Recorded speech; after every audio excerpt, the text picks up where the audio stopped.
नमस्कार, आप सभी का स्वागत है जेके मीडिया पर। और मेरे साथ एक बार फिर से आज बात करने के लिए मौजूद हैं Jammu Kashmir board of school education से चेयरपर्सन वीना पंडिता जी।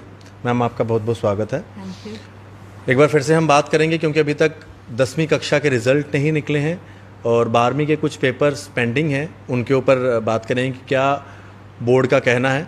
मैम, अभी जो 10th के रिज़ल्ट कब तक निकल सकते हैं और जो 12वीं के कुछ पेपर्स अभी फोर्थ पेपर और फिफ्थ पेपर अभी बाकी है, उनके बारे में क्या बोर्ड सोच रहा है? जी, हम लोगों ने जो पहले में हम 10वीं की बात करें, 10th का ऐसे है कि हम लोगों का almost 90% of the evaluation has been done और जो 10% रह गया है that is in process. Plus हम लोगों का जो कंप्यूटिंग एजेंसी है जहाँ पे हमारी कोडिंग डिकोडिंग वो सारी प्रोसेस होती है, पंचिंग वगैरह, रिज़ल्ट बनने की प्रोसेस जो प्रतिक्रिया होती है वो भी ऑलमोस्ट 60-70% तैयार है। तो हम लोग मतलब कुल मिला के मैं ये कह सकती हूँ कि हम लोगों का जो रिज़ल्ट है अगले 10 दिनों के अंदर अंदर निकल जाना चाहिए। We are on the last stage of declaring the 10th results. तो बस वही 20 तारीख तक 22 तारीख तक हम लोगों का रिज़ल्ट निकल जाना चाहिए। और रिज़ल्ट निकालने के लिए मैं आपको ये कहूँ कि हम ऑनलाइन रिज़ल्ट निकालते हैं, हम इनको SMS भी कर देते हैं, मतलब हर एक बच्चे को अपने मोबाइल पे SMS के ज़रिए से रिज़ल्ट पता लग सकता है। तो वो सारी जो हम फैसिलिटीज़ हैं वो स्टूडेंट्स को इस बार भी दे रहे हैं, तो उसके लिए सबके लिए तैयारी कर रहे हैं हम लोग। जी मैम, 12वीं के जो 2 पेपर हैं, एक पेपर फोर्थ और फिफ्थ पेपर। जी 12वीं का हमने 2 पेपर्स रह गए थे। कुछ बच्चों का मतलब पूरी 12th क्लास के लिए 5 पेपर्स को क्लियर करना सब बच्चों के लिए ज़रूरी होता है।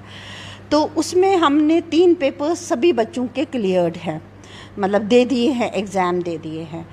चौथा पेपर जो है वो कुछ बच्चों ने 16,000 बच्चों ने दिया था, जबकि 18,000 बच्चों के बायोलॉजी, पॉलिटिकल साइंस और अकाउंटेंसी स्टैटिस्टिक्स मेन पेपर्स हैं जो नहीं हुए थे, वो 18,000 बच्चों के हैं। तो फिफ्थ पेपर सभी ही बच्चों का अभी तक पेंड है।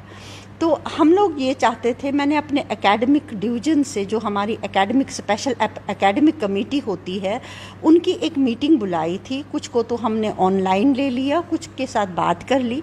तो हम सब लोगों ने एकेडमिक डिवीज़न इस जो ये अभी सिचुएशन है, लॉकडाउन की सिचुएशन है और कोविड-19 में जो जिसमें हमें ये लगता है कि जान है तो जहान है, पर्टिकुलरली हम सभी स्टूडेंट्स के लिए बहुत ही मतलब उनके लिए, उनकी हेल्थ के लिए कंसर्न फील करते हैं। तो उसमें हमने एकेडमिक डिवीज़न ने, हमारी जो एकेडमिक कमेटी हमारी है, उन्होंने ये डिसाइड किया कि फिफ्थ पेपर में हम सभी बच्चों को प्रोपोर्शनेट मार्क्स देंगे, क्योंकि फिफ्थ पर सब्जेक्ट जो होता है वो ऑप्शनल सब्जेक्ट होता है, उसमें सभी बच्चों को ऑप्शनल पेपर क्लियर करना होता है। तो 4 जो कंपलसरी सब्जेक्ट्स हैं उसमें हमने एग्ज़ाम लेना ही लेना है। तो जो चौथा पेपर बच्चों का 18,000 बच्चों का रह रहा है वो एग्ज़ाम हम कंडक्ट करेंगे। जो लास्ट वाला पेपर है उसमें हम प्रोपोर्शनेट मार्क्स देंगे।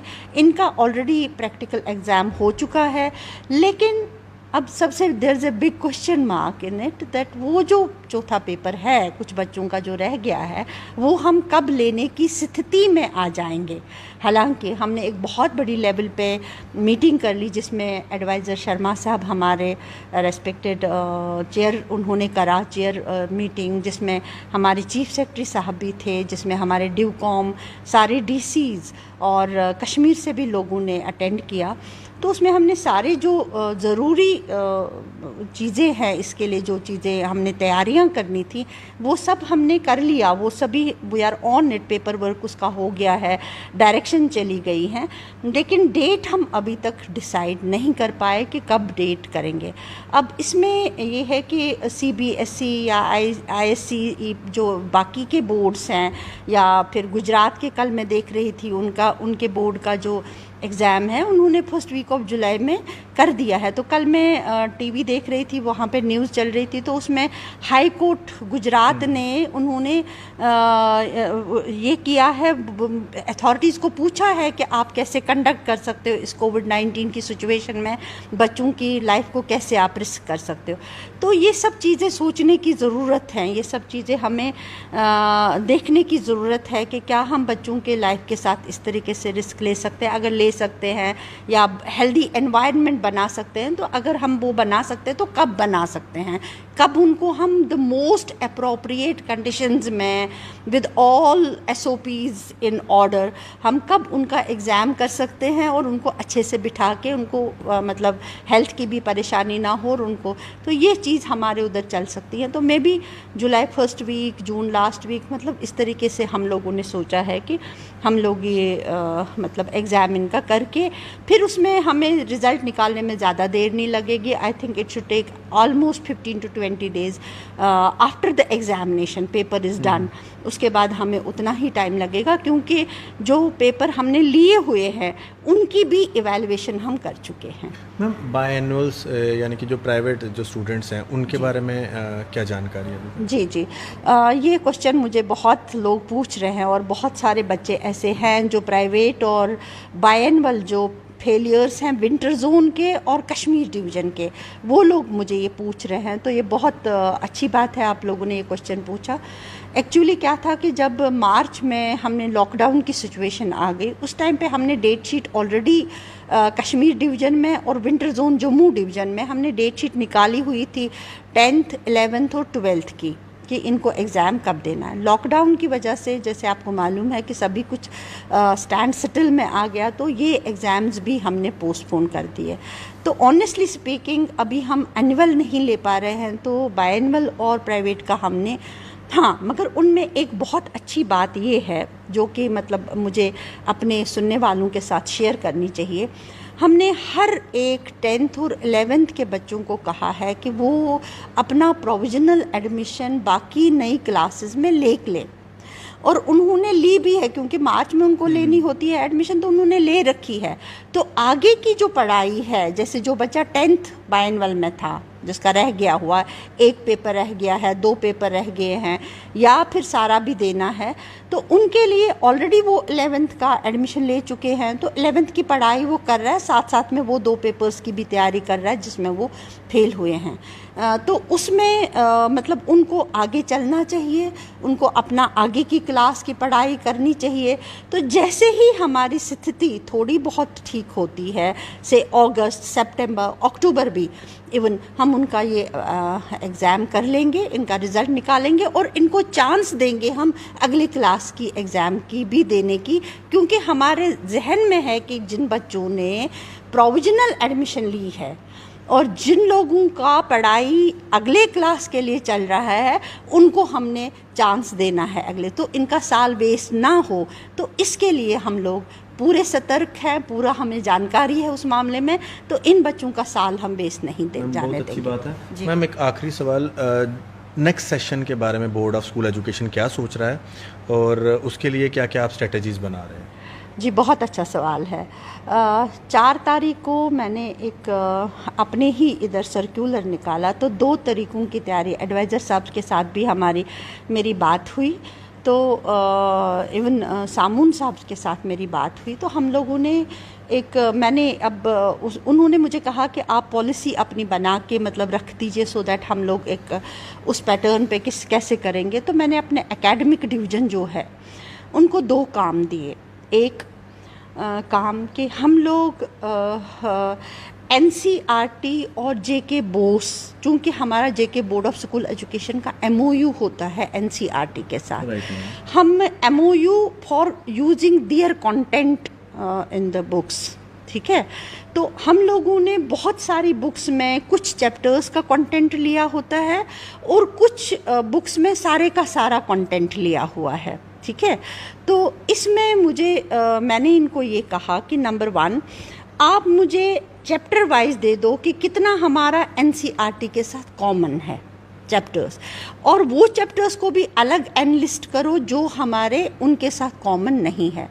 जो कॉमन है उस पे NCERT, दीक्षा और बाकी सारी वेबसाइट्स इक्वली काम कर रही हैं, उनका ऑनलाइन मतलब मटेरियल बन रहा है, उनकी क्लासेस चल रही हैं, तो उनके लिंक्स को हम लोग ढूंढ लें, उनका लिंक ले लें और अपनी वेबसाइट पे भी वो रखें, और Jammu director school education Jammu और डायरेक्टर स्कूल एजुकेशन कश्मीर के साथ हम ये शेयर करें, और सो दैट बच्चों को मैक्सिमम फ़ायदा इस चीज़ का हो सकता है।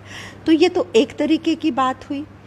दूसरा डिसीजन हमने ये लिया कि अभी हमारा जो सबसे इम्पॉर्टेंट काम है अगले सेशन के लिए, वो है कि हमें फिर से अक्टूबर और नवंबर में से हमें कश्मीर डिवीज़न फुली और जम्मू डिवीज़न का विंटर जोन एरिया जो है, उन बच्चों के अगले साल के एग्ज़ाम्स भी आ रहे हैं, क्योंकि हम आपको पता होगा कि विंटर जोन एरियाज़ में हम अक्टूबर और नवंबर में हम एग्ज़ाम्स लेते हैं, तो उनका ये एग्ज़ाम भी ड्यू हो रहा है। अब चूंकि कोविड की वजह से ये जो मारामारी हुई, जो ये मतलब महामारी हुई और लॉकडाउन हुआ, इसकी वजह से क्लासेस हालांकि ऑनलाइन बहुत कम हुआ, लेकिन फिर भी कुछ बच्चे हैं जिनके हम ठीक तरीके से उनको क्लासेस में नहीं ले पाए या उनको ऑनलाइन नहीं ले पाए, तो कुछ ऐसा भी सेक्शन जो रह गया हुआ है।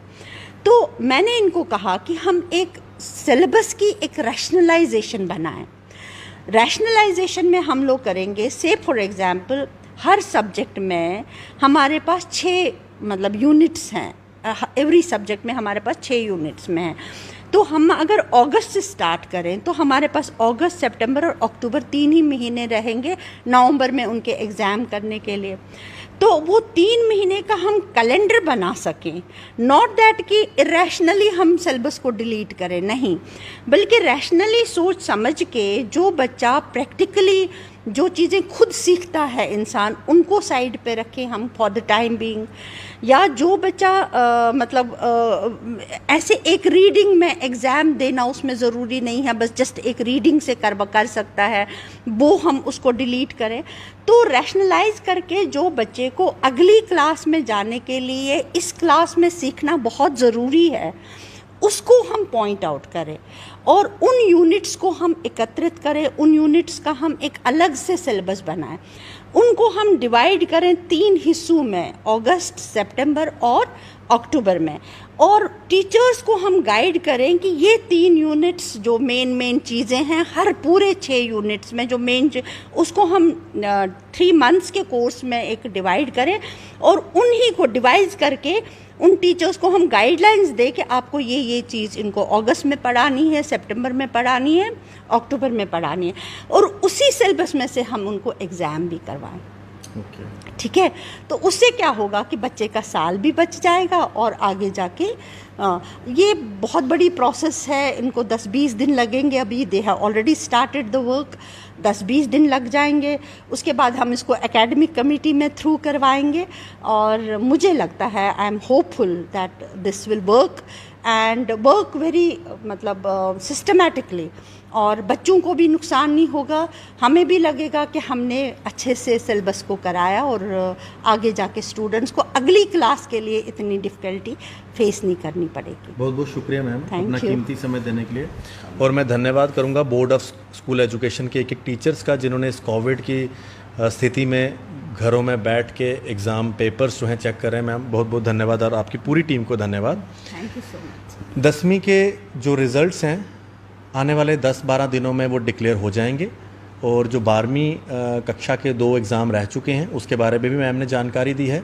इसके अलावा जो बाई एनुअल्स जो जिनके रह चुके हैं उनके बारे में भी जानकारी दी है, और नेक्स्ट सेशन में किस तरह से board of school education strategies बना रहा है उसकी जानकारी भी दी है। आप ये पूरा इंटरव्यू देखिए और शेयर कीजिए, खास करके जितने भी स्टूडेंट्स हैं। आशीष कोहली, कैमरामैन अशोक श्रोत्रा जी के साथ, जेके मीडिया के लिए, जय हिंद।